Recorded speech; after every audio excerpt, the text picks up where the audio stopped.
Howdy, I'm John Raney, your state representative. Jess is working hard to convince voters of another lie, that I am not pro-life. He is basing this on one vote, to one amendment, to one bill, and not my consistent pro-life record, and certainly not on my personal history. I want you to hear directly from me about my pro-life stance.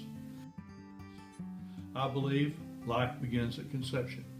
I believe children are knit together in their mother's womb.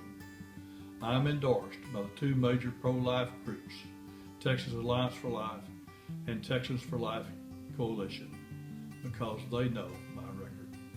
I voted to cut Planned Parenthood's funding every time it came up. I voted for landmark legislation that banned abortions after 20 weeks. And I voted to ban secret abortions for minors through the judicial bypass system. Jess is manipulating the facts surrounding one vote on the amendment having to do with embryo research for his own political gain. I voted against the amendment because it would have prohibited research on deceased embryos. Very simply, what we can learn from these little ones can help us save other babies in medical trouble. Texas has never put state dollars into research on living embryos, and all this amendment did was stop life-saving research on deceased embryos. As a Christian and a pro-life conservative, I absolutely oppose research on living embryos.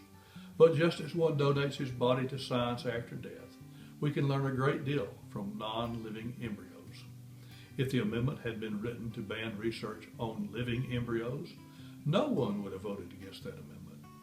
Had it been written better, it would not have been removed by other pro-life endorsed conservative members of House and Senate before final passage of the bill. Kind of like if a student turns an essay to a teacher.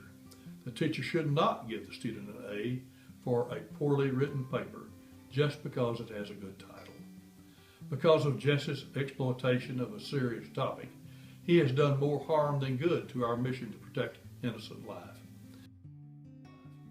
As you may know, our daughter felt compelled to share her personal story publicly.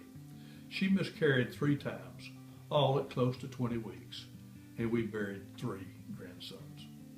What was always a heartfelt conviction became very personal when I held my grandsons in my arms. I believe in life and will always fight to protect it.